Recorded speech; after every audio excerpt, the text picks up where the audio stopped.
बहती हवा सा था वो, उड़ती पतंग सा था वो, कहाँ गया उसे ढूंढो। हमको तो राहें थी चलाती, वो खुद अपनी राह बनाता, गिरता संभलता मस्ती में चलता था वो।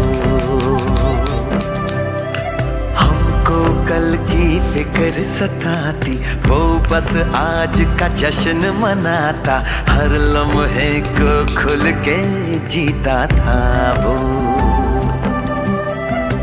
कहाँ से आया था वो,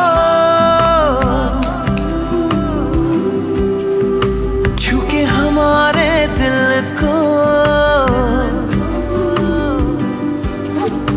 कहाँ गया उसे ढूंढो।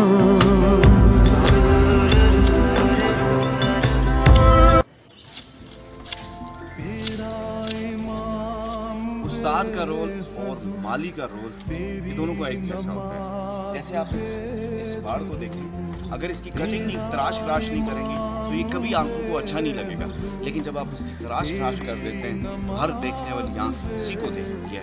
यही खूबसूरती है और यही उस्ताद का हुस्न होता है कि वो ना तराशे हुए हीरों को तराश कर उनको हीरा बनाता है। बहुत बहुत शुक्रिया। ऐसे इमाम से गुजर